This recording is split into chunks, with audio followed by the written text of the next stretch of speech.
하나님, 이 시간에 말씀을 듣고 순간을 바라보는 삶에서 영원을 바라보는 삶으로 바뀌게 하여 주시옵소서.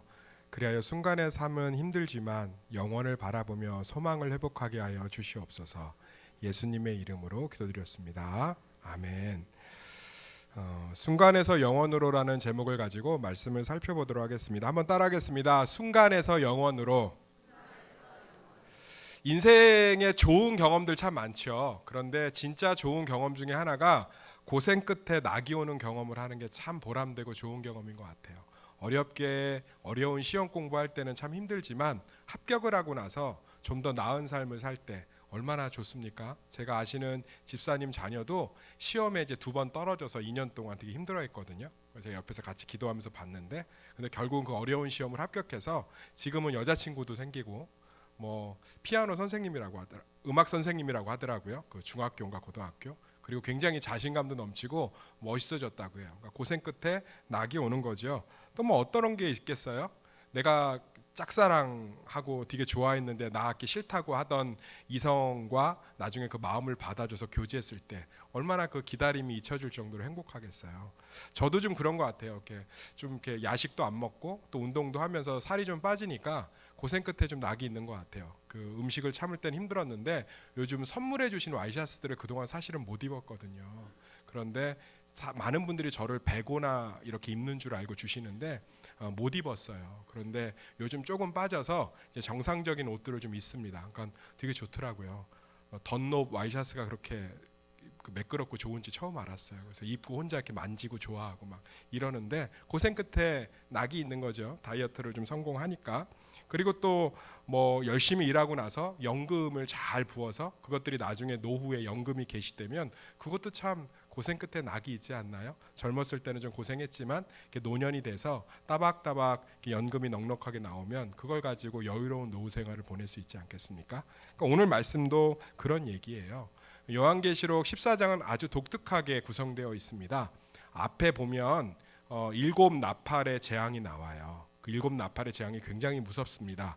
천사가 나팔을 한번 불 때마다 3분의 1의 해와 달이 떨어지고 물이 다 이렇게 쓴물로 바뀌어서 사람들이 죽고 이런 것들이 나오고요. 그 뒤에 또 7 대접이 나와요. 그래서 7 대접에 한 대접씩 접시에 있는 것들을 부을 때마다 사람들이 다 타 죽고 목말라 죽고 이런 것들이 나옵니다. 그런데 그 사이에 7 나팔의 재앙과 7 대접의 재앙 사이에 14장 교회와 성도들이 믿음을 잘 지키어서 나중에 승리하고 면류관을 받는 교회의 승리의 모습이 이렇게 들어가 있어요. 끼워져 있어요. 샌드위치처럼. 그래서 무슨 이야기를 해주냐면 어떠한 환난과 심판 속에서도 성도가 믿음을 지키는 것은 금과 같이 하나님 앞에 하늘나라에 상급이 되는 줄 믿습니다. 그러니까 이 땅에서 우리 믿음을 잘 지켜야 되는 거예요. 그래야 그 믿음이 상급이 되는 줄 믿습니다.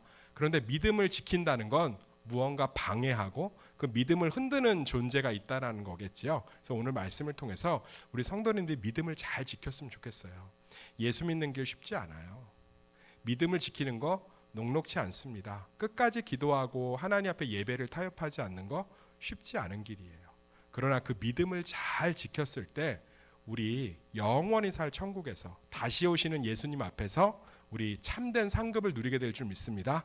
그래서 오늘 말씀을 통해서 이 순간의 이 땅의 삶이 아니라 영원히 살 저 하늘을 소망하면서 이 땅에서 힘들고 피곤하지만 믿음을 잘 지키어서 축복을 받는 성도들이 되시기를 예수의 이름으로 축원합니다. 그 첫 번째가요, 사단 마귀의 악한 권세가 반드시 있습니다. 한번 따라하겠습니다. 사단 마귀의 악한 권세가 있습니다. 우리 12절 읽어볼까요? 12절 시작. 성도들의 인내가 여기 있나니 그들은 하나님의 계명과 예수에 대한 믿음을 지키는 자라. 그러니까 무언가를 지킨다는 건 뺏는 자가 있다는 거죠. 아니나 다를까 14장 전체를 읽진 않았지만 8절 9절에 그 대상들이 표현되어 있어요. 제가 읽어드릴게요. 또 다른 천사 곧 둘째가 그 뒤를 따라 말하되 무너졌도다 무너졌도다 큰 성 바벨론이여. 그러니까 바벨론으로 표현되어 있어요. 악한 세력이 있다는 거죠. 9절에 보면 또 다른 천사 곧 셋째가 그 뒤를 따라 큰 음성으로 이르되 만일 누구든지 짐승과 그의 우상에게 경배하고 이마나 손에 표를 받으면, 그러니까 짐승과 우상이라고 우리 믿음을 유혹하고 방해하는 세력이 있다라는 거예요. 어떤 분들이 저한테 그런 질문해요. 목사님 귀신 믿으세요? 제가 믿을까요? 안 믿을까요? 믿지요. 근데 그거를 왜 질문하죠? 제가 예수를 안 믿게 생겼나요? 예수를 믿으면 어떻게 귀신을 안 믿겠어요? 예수님이 군대 귀신을 내쫓은 걸 믿으십니까? 저도 믿어요. 예수님이 병을 들게 하는 마귀를 내쫓으신 걸 믿으십니까? 저도 믿어요. 그래서 귀신, 마귀, 사단 믿습니다. 왜냐하면 예수님을 믿기 때문에. 다만 사람이 죽어서 조상신이 되거나 사람이 죽어서 구천을 떠도는 귀신은 믿지 않아요. 그것은 성경에 그렇게 기록되어 있지 않기 때문에 믿지 않습니다. 저는 사람이 죽으면 그 즉시 예수를 믿으면 천국에 가고 믿지 않으면 지옥에 갑니다. 그러면 무당들이나 무속인들이 이렇게 연연 막 이렇게 하면서 시어머니도 이렇게 나타나고 막 구천을 떠돈다고 하는데 그건 뭐예요? 사단들도 영물이어서요. 시간과 공간을 초월하기 때문에 그 가정의 세대를 잘 알아요. 그래서 가장 두렵고 약한 모습으로 나타나는 거예요. 그러니까 흉내를 내는 거지 사람은 성경을 보면 죽는 즉시 천국과 지옥으로 갑니다. 구천을 떠돌지 않아요. 그래서 저도 저희 아버지가 폐암말기로 돌아가셨을 때 꿈을 꿨는데 저희 집 문에서 어떻게 두드리고 못 들어오시더라고요. 근데 그거 일어나서 전혀 신경도 안 썼어요. 저희 아버지는 예수 믿고 죽으셔서 천국에 계신 줄 믿습니다. 구천을 떠돌지 않아요. 사단이 흉내내는 거예요. 그런데 저는 악한 세력을 믿습니다. 이 악한 세력들이요, 성도들을 핍박하고 유혹하고 힘들게 한다는 거예요. 그렇지만 성도들을 물리적으로 괴롭히거나 우리를 안에 들어와서 우리를 주관할 수는 없어요. 왜냐하면 우리가 예수로 인해서 구원받음으로 말미암아 예수님이 핏값으로 우리를 사셨어요. 그래서 소유권이 예수님에게 있기 때문에 사단이 함부로 우리를 점령하거나 지배하거나 물리적으로 괴롭힐 수 없어요. 그러니까 예전에 어떤 분이 물을 마시다가 컵을 놓쳐서 깨졌어요. 그랬더니 저한테 그러더라고요. 보셨어요, 목사님? 사단이 제 손을 탁 쳐서 이게 깨졌다는 거예요. 그래서 제가 그랬죠. 봤는데 하나님이 겸손케 하시려고 깨뜨리신 것 같아요. 그랬더니 이상하게 쳐다보더라고. 사랑하는 성도님들, 우리는요 예수님의 핏값으로 사온 줄 믿습니다. 그걸 구속이라고 해요. 성경은 구원이라는 단어하고 구속이라는 단어를 분리해서 써요. 구원은 누군가가 나를 건져준다는 뜻이에요. 죄 가운데서 예수님이 손을 내밀어서 건져준다는 걸 구원이라고 해요. 구속은 철컹철컹 이 구속이 아니라 값을 주고 사왔다는 거예요. 제가 요 앞에 있는 야채 가게에서 수박을 한 통 돈을 주고 사오면 그 수박에 대한 소유권이 저 야채 가게에 있어요? 저에게 있어요? 저에게 있죠. 그 주인이 와서 그 수박 같이 먹자고 막 퍼먹고 있으면 안 되는 거예요. 그건 싸가지가 없는 거예요. 잘못된 거예요. 누구한테 허락을 받아야 되죠? 저한테 허락을 받아야죠. 제가 돈 주고 사왔으니까. 예수를 믿는 성도들은 예수님이 자기 핏값, 생명값을 주고 사단에게 팔려있는 죄 가운데 있는 우리를 사오신 줄 믿습니다. 그래서 함부로 건들 수가 없어요. 소유권이 우리에게 있어서. 그래서 이마의 표, 인침을 받았다라고 요한계시록에 선택받은 사람들을 명확하게 얘기하고 구원받지 못한 사람들을 짐승의 표를 이마에 받았다고 표현하는 거예요. 이게 뭐 베라칩이나 바코드 이런 게 아니에요. 이 당시에 노예시장이 있었어요. 예를 들면 노예시장 가운데 우리 이용철 장로님하고 저하고 이제 나왔어요. 그런데 이용철 장로님은 나이가 많아서 20만 원에 팔리고 저는 나이가 조금 젊어서 50만 원에 팔렸어요. 누가 사갔냐? 최순분 권사가 사간 거예요. 그러면 이마에다 표를 매긴다고요. 이용철 장로 20만 원 채에서 채 이렇게 표시하고 채 표시하고. 그럼 소유권이 누구에게 있다는 거예요? 최순분한테 있다는 거죠. 그 의미예요. 그러니까 우리는 눈에 보이지 않지만 예수 믿으십니까? 예수님이 십자가에 나의 죄를 위하여 죽으시고 3일 만에 부활하신 걸 믿으십니까? 그러면 우리 이마에 하나님의 것이라는 표가 있어서 사단이 건들 수가 없어요. 욥기서를 기억해 보세요. 욥을 시험에 빠지게 하려고 할 때도 사단이 누구에게 허락받죠? 하나님에게 허락받아요. 그래서 하나님이 뭐는 건들지 말라고 그러죠? 마음껏 시험해도 좋대 생명은 건들지 마라. 그러니까 사단도 우리를 건들거나 물리적으로 힘들게 하거나 우리 안에 들어와서 우리를 지배할 수 없어요. 왜냐하면 우리는 예수님을 믿음으로 말미암아 성령이 우리 안에 내주하셔서 하나님의 보호하심과 통치를 받는 하나님의 백성이고 자손이 된 줄 믿습니다. 그럼 사단이 할 수 있는 건 뭐냐? 유혹은 해요. 속일 수 있어요. 그래서 오늘 요한계시록 14장 말씀처럼 우리가 우리 믿음을 지키려면 유혹하는 사단의 세력에서 그 유혹을 이겨내야 돼요. 유혹은 우리를 속인다는 뜻이에요. 따라합시다. 우리를 속인다. 사단은 우리를 끊임없이 속여요. 예를 들어 볼까요? 제가 칭찬을 받았다 칩시다. 목사님 요즘 살이 좀 빠져서 너무 멋있어요. 누가 그러더라고요. 지금 제가 2주 동안 행복한데 남친 룩을 입었다고 하더라고요. 누가.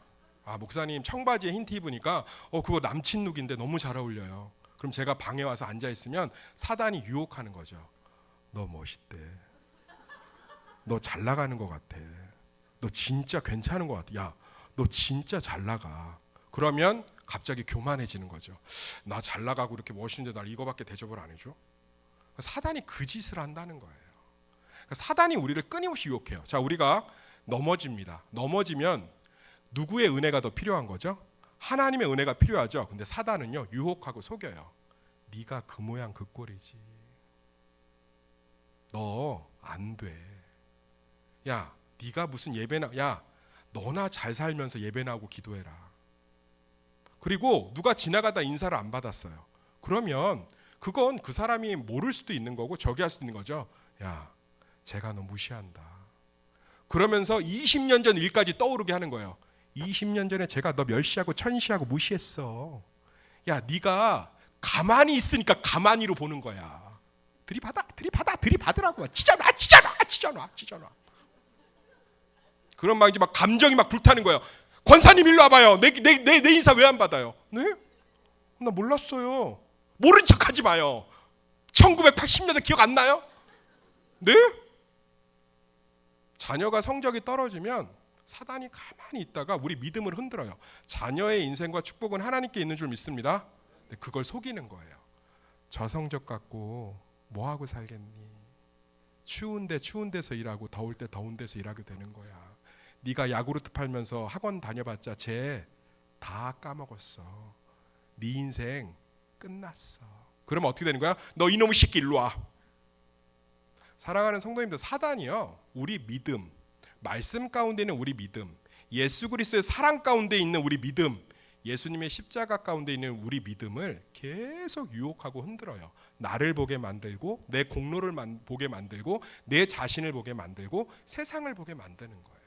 예수님이 광야에 있을 때도 사단이 똑같이 건들지는 못했어요. 그런데 거짓말로 속이기를 합니다. 예수님이 40일을 밤낮 굶주렸습니다. 사단이 와서 뭐라고 그러죠? 찌르고 밀고 그러지 않았어요. 배고프지? 돌로 떡 만들어 먹어. 밥 먹고 얘기하자. 얼마나 따뜻해요. 근데 예수님 그것을 딱 얘기합니다. 사람이 떡으로만 살지 않아 말씀으로 살아. 그리고 예수님이 이게 절벽으로 데리고 올라갔어요. 그리고 사단이 또 속입니다. 야, 네가 40일 동안 금식하고 기도하는데 응답이 없다. 우리가 기도하는데 응답이 없죠? 그럼 사단이 유혹하는 거예요. 속이는 거예요. 야, 너 기도해도 응답 안 해주는 거 보니까 하나님 너 버렸나 보다. 야, 작은 신임에도 응답한다는데 4년을 기도해도 변화가 없는데? 야, 하나님이 너 잊었나 보다. 야, 하나님 안 계실 수도 있는 것 같아. 야, 이렇게 기도했는데 응답이 없는데? 예수님이 뭐라고 그랬죠? 주 너의 하나님을 시험치 말라. 마지막으로 사단이 모든 권세를 보여주면서 나한테 절하면 이거 줄게. 그때 예수님이 뭐라고 그랬죠? 이건 다 하나님이 주시는 거야. 나 주 하나님만 경배할래. 사랑하는 성도님들, 지금도요, 성도들의 믿음을 흔들고 넘어뜨리려고 사단이 유혹해요. 그 유혹을 이기려면 말씀의 반석 위에 서셔야 됩니다. 정신을 똑바로 차리고 하나님의 십자가 복음을 붙드셔야 돼요. 그래서 저는 제가 마귀의 유혹이나 사단의 유혹들이 있을 때 그걸 이기는 저만의 노하우가 있어요. 저는 왜 이래 장난에 이 말하면 사단이 항상 물러가요. 예수 이름은 물러가라! 뭐 이렇게 하는 게 아니라, 예를 들어서 야, 저 사람이 너 싫어하는 것 같아. 너 목사인데 무시하는 것 같아. 이렇게 유혹하면 왜 이래? 예수님도 십자가에서 못 박히셨어. 내가 무시당하는 게 뭐가 그렇게 커? 난 예수님께 용납받은 자야. 왜 이래? 이러면 사단이 꼼짝 못해요. 할렐루야. 아마 아담과 하와도 그렇게 했으면 선악과 이겼을 거야. 야, 저 선악과 보기만 해봐 먹음직하고 지혜롭게 하기도 하지. 왜 이래? 동산의 실과는 다 먹으라고 했어도 하나님이 선악과는 만지지도 말고 보지도 말라고 했어. 왜 이래? 장난해? 사단이 진짜 꼼짝 못해요. 한번 해보세요. 우리 신앙생활 하면서 야 오늘은 좀 쉬어라. 야 어떻게 매일 사람이 예배를 안 빠지니? 야 오늘은 빠져. 왜 이래? 장난해? 사람이 떡으로 살지 않아. 말씀으로 살아. 야 너 그거 섬기지 마. 너 5년 전에 그거 한다고 해갖고 얼마나 많이 상처받았어. 왜 이래? 장난해? 5년은 5년 전 일이고 지금은 하나님이 주시는 마음 나 따라갈 거야. 제가 2주 전에 연락받았다니까요. 목사님 제가 그거 섬기고 싶은데 저 그 5년 전에 그 일하면서 얼마나 속상했는지 몰라요. 하면서 막 쏟아내시더라고요. 그래서 제가 뭐라고 그랬을까요? 왜 이러세요? 정신 차리세요. 집사님 전화 잠깐 끊고 5분 뒤에 연락하세요. 그런데 그 5분 동안 정말 그 일 5년 전에 맡으면서 진짜 힘들기만 했는지 묵상해 보고 전화 주세요. 그랬더니 3분 만에 전화 왔어요. 울면서 목사님 생각해 보니까요. 제가 잊고 있었어요. 그때 하나님의 위로도 너무 컸어요. 할렐루야. 그때 정말 돕는 분들도 되게 많았어요. 거봐요 집사님. 이제 맡으세요. 사단이 그렇게 속여요. 사랑하는 성도님들 정말 우리 믿음을 말씀 가운데 지키시기를 소망합니다. 축원합니다. 정말 많이 흔들고 유혹해요. 저게 더 좋아 보이고 이생의 자랑, 안목의 정욕, 육신의 정욕. 그래서 우리는 막 사단이요. 막 이렇게 무섭게 나타날 것 같잖아요. 사단이 그렇게 무섭게 나타나면 사람이 좋아하겠어요?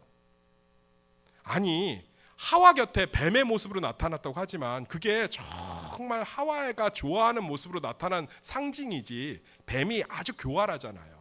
정말 그렇게 영화 속처럼 영화가 다 배려놨다니까. 영화 속처럼 나타나면 사람이 사단을 쫓아가고 유혹에 빠지겠어요? 14만 4,600명을 죽이고 막 이렇게 하면 저라도 무서워서 날 따라와 막 이러면 안 가요. 나라도 가겠어요? 뭔가 있어 보이고 빛의 천사처럼 과장하고 유혹한다고요. 오늘 14장 12절 말씀처럼 계시록 성도들의 인내가 여기 있나니 그들은 하나님의 계명과 예수에 대한 믿음을 지키는 자니라. 바벨론의 유혹으로부터 우상의 유혹으로부터 음녀의 유혹으로부터 큰 짐승의 유혹으로부터 우리 사랑하는 성도들이 넘어지지 않기를 예수의 이름으로 축원합니다. 그러려면 항상 기억하세요. 말씀을 붙드셔야 돼요. 십자가의 복음을 붙드셔야 돼요. 왜 이래? 야 사람들이 너 다 싫어하는 것 같아. 네가 일하는 거 하나도 안 도와주는 것 같아. 야 너 혼자 수고하고 남들은 다 노는 것 같아. 그럴 때 왜 이래? 예수님이 알아주시면 되지. 왜 이래 정말? 사단이 꼼짝 못한다니까요. 진짜 해보세요. 제 노하우예요. 꼼짝을 못해요. 그럼 날마다 복음 가운데 날마다 예수의 사랑 가운데 십자가 가운데 서 있을 수 있습니다. 사랑하는 성도님들 사단은요 지금도 우리를 교회로부터 믿음으로부터 십자가로부터 예수 사랑으로부터 떨어지게 하고 멀어지게 하려고 기가 막히게 유혹해요. 항상 복음과 말씀에 대한 확신으로 그것들을 선포함으로 이 유혹에 빠지지 않고 믿음을 끝까지 잘 지키시기를 예수의 이름으로 축원합니다. 뭐 귀신 보여달라면 제가 보여줄 수 있어요. 오늘 주일 올 때도 좀 그런 유혹 있지 않았나요? 가지마. 가지마. 날씨가 너무 좋다야. 가지마. 그럴 때 뭐라고 하라고요?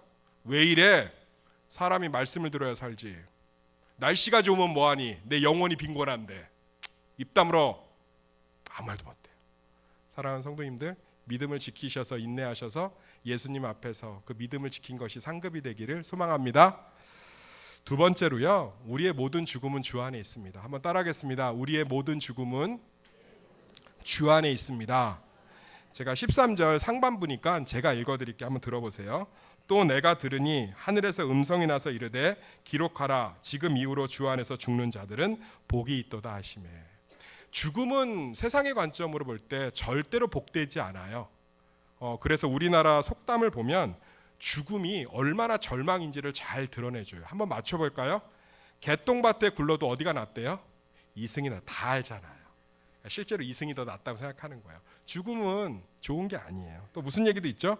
먹고 죽은 귀신은 때깔도 곱대요. 이 땅에서 먹으래요. 제 주변에 얼마나 요즘 그 얘기를 많이 하는 마귀들이 있는지 몰라요. 목사님, 먹고 죽은 귀신은 때깔도 고와요. 드세요. 네, 참. 그럴 때마다 제가 얘기합니다. 왜 이래? 사람이 떡으로만 사는 게 아니라 말씀으로 살아. 또 이런 속담도 있다고 그래. 찾아보니까 죽은 나무는 봄이 와도 꽃이 안 핀다. 참 이 말도 이생이 좋다는 거죠. 이승이. 또 우리 많이 쓰는 말 뭐가 있냐면 죽은 사람만 불쌍하다. 죽음은 우리에게 다 절망이고 끝이에요. 그런데 믿는 자들에게 죽음은 새로운 소망이요 영원한 시작인 줄 믿습니다. 그래서 주 안에서 죽는 게 복된 거예요. 우리에게 죽음은 끝이 아니라요 영원한 소망의 시작이에요. 영원한 사랑의 회복입니다. 영원한 평강의 은혜예요. 그래서 이 말씀 성구가 어디 있는지 아세요? 예수원의 대천덕 신부 묘비명이에요. 제가 예수원 가서 이 묘비명을 보고 되게 감동받았어요. 대천덕 신부 묘비에 이게 써 있어요. 또 내가 들으니 하늘에서 음성이 나서 이르되 기록하라. 지금 이후로 주 안에서 죽는 자들은 복이 있도다. 그래서 제가 그 묘비명 보면서 다짐했어요. 제가 죽으면 꼭 이 묘비명을 써주세요. 너무 아름답죠. 이르되 주 안에서 죽는 자는 복이 있도다. 사랑하는 성도님들, 이미 우리는 모든 죽음이 복이 되는 축복을 받은 자들인 줄 믿습니다. 그래서 우리는 날마다 감사하고 기뻐하고 자유할 수 있는 거예요. 우리의 죽음은 끝이 아니라 완성이며, 우리의 죽음은 끝이 아니라 새로운 시작이고, 우리의 죽음은 끝이 아니라 온전한 축복이기 때문에 그렇습니다. 그러니 얼마나 감사해요. 우리는 죽지 않는 거예요. 죽음이 우리를 다스릴 수도 없고 죽음이 우리의 끝일 수도 없는 거예요. 이것이 얼마나 감사해요. 이 땅의 순간의 삶에 초점을 맞추면 참 쉽지 않아요. 그런데 영원한 천국, 영원한 생명, 여기에 초점을 맞추면 이 땅의 수고가 오히려 감사가 될 경우가 참 많습니다. 기껏 해봤자 80. 제가 요즘 100세 시대라고 그러잖아요. 부정하진 않아요. 평균 수명이 많이 늘어나고 앞으로도 늘어날 거예요. 그런데 성경은 진리예요. 죄송하지만 80 넘어가면 꺾입니다. 누가 지금 쯧하면서 공감하시네. 죄송하지만 80이 넘어가면 사람이 100세, 120세까지 살아도 기력은 계속 꺾여요. 강건해봤자 80입니다.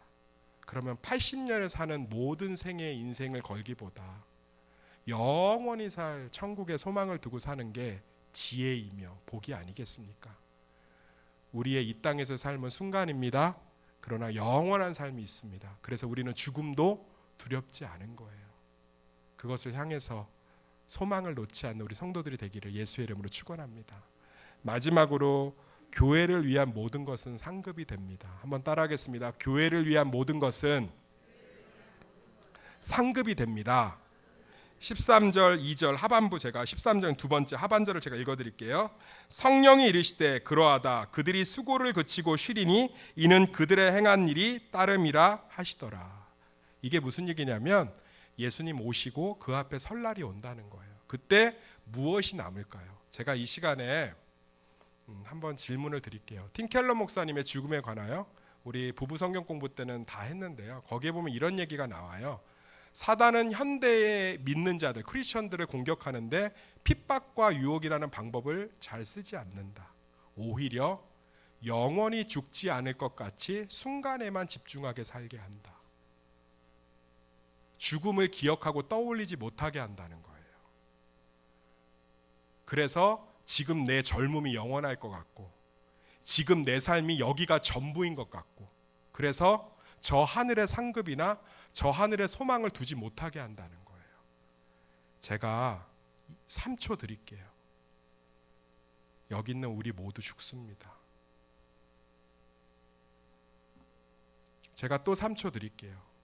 여기 있는 우리 모두가 예수님 앞에 설 날이 올 줄 믿습니다. 무엇이 남을까요? 무엇이 남을까요? 저는 여기서 교회를 떠올릴 때, 오늘 14장의 교회에 대한 승리거든요. 여기서 교회를 새수망교회로만 떠올리지 않았으면 좋겠어요. 교회는 우리 가정도 의미하는 줄 믿습니다. 자녀를 믿음대로 잘 키우고 부부가 서로 사랑하며 남편이 연약해도 그 가정을 지키려고 하는 모습 가운데 그것이 상급이 되는 줄 믿습니다. 우리 성도들이 서로 사랑하고 함께 짐을 지어가고 선교와 전도를 감당하는 것이 상급이 되는 줄 믿습니다. 수고하고 들어온 남편에게 따뜻한 밥 한 끼를 지어주는 게 상급이 되는 줄 믿습니다. 식당을 봉사하는 사람들에게 맛있다고 이야기하며 격려해 주는 것이 상급이 되는 줄 믿습니다. 자녀가 지치고 힘들었을 때 그를 위해 기도해 주는 것이 상급이 되는 줄 믿습니다. 교회가 비가 셀 때 그것들을 가슴 아파하며 같이 도와주는 것이 상급이 될 줄 믿습니다. 아내가 외로워할 때 사랑한다고 하며 손잡아 주는 것이 상급이 되는 줄 믿습니다. 교회에서 수고하는 사람들을 묵묵히 돕는 것이 상급이 될 줄 믿습니다. 교회를 이 건물 안에 있는 것들로만 인식하지 않았으면 좋겠어요. 우리의 가정도 교회인 줄 믿습니다. 우리 이 시간에 그러면 천국의 상급을 좀 쌓아볼까요? 우리 좀 부부끼리 앉은 분들이나 가족끼리 앉은 사람들 있죠? 아니면 이 자리에 없어도 속으로 사랑한다고 이야기해 봅시다. 사랑합니다. 0.001 상금 쌓은 것 같아요. 다시 한번 진실되게 여보 사랑해요. 네, 좋아요. 사랑하는 성도님들 무엇이 남냐고요? 오늘 얘기하잖아요. 성령 안에서 교회와 가정에 한 것들이 상급이 되어서 남는 줄 믿습니다. 상급을 쌓는 성도들이 되었으면 좋겠어요. 다시금 이야기할게요. 우리 죽어요. 죽는다고. 민망하세요? 민망하죠. 현대사회에는 죽음을 잊게 만드는 시대를 살거든요. 아니요. 기독교는 명확하게 얘기합니다. 십자가 자체가 죽음이에요. 십자가 자체가 죽음입니다. 사람은 다 죽습니다. 오는 건 순서가 있어도 가는 건 순서가 없어요. 그리고 사람이 한 번 죽으면 하나님 앞에 서서 평가를 받습니다. 부담스러울지 몰라도 교회가 반드시 선포해야 될 복음인 줄 믿습니다. 그러면 무엇이 평가될까요? 순간을 바라보지 마시고 영원한 상급을 바라보시기를 예수의 이름으로 축원합니다. 말씀의 결론을 맺겠습니다. 사단은 끊임없이 이 땅의 삶이 전부라고 우리를 속일 거예요. 그게 가장 큰 유혹이에요. 여기가 전부야. 여기서 사는 80년이 네 인생의 전부야. 그렇지 않아요. 우리는 그럴 때마다 선언해야 됩니다. 왜 이래? 나는 영원히 살 천국이 있고 하나님 앞에 설날 그 상급과 그 평가를 준비할 거야 라고 이야기하면서 죽음이 끝이 아니라 새로운 온전한 시작임을 확실하게 받아들이고 날마다 예수 그리스도의 복음 안에서 승리하시기를 예수의 이름으로 축원합니다. 순간에 이 땅의 삶에 인생을 걸지 말고요. 6월 6일 날 오셔서 보물찾기나 하시면서 영원한 것에 생명을 두시길 소망합니다. 누구는 세계를 찾았느니 누구는 나는 한 개도 못 찾았느니 이러면서 뭐 숨기는 것에 뭐 의도가 있었다느니 뭐 사랑하는 성도님들 천국에서 진짜 보물을 쌓으시고요. 2개 찾았으면 하나 옆 사람 주세요. 가져가. 그렇게 하면서 정말 맛있게 드시고 발야구하고 불꽃슛 쏘고 물풍선 터뜨리면서 즐겁게 보내시면서 영원한 상급을 바라보시며 사시기를 예수의 이름으로 축원합니다. 기도하겠습니다. 하나님, 우리가 듣기 거북해도 누구나 죽습니다. 그리고 하나님 앞에 예수 앞에 설 날이 옵니다. 그럴 때 우리 성도들 칭찬받게 하여 주시옵소서. 순간의 이 땅의 삶이 아니라 영원히 살아갈 저 하늘을 바라보며 순간의 이 땅의 삶은 지치고 고단하고 절망이어도 아파도 천국의 소망을 가지고 묵묵히 살아낼 수 있도록 은혜 베풀어 주시옵소서. 연약하지만 가정과 교회를 섬기는 모든 것이 향기가 되어 남을 줄 믿습니다. 그것들을 바라보며 나아가는 우리들이 되게 하여 주시옵소서. 예수님의 이름으로 기도드렸습니다. 아멘.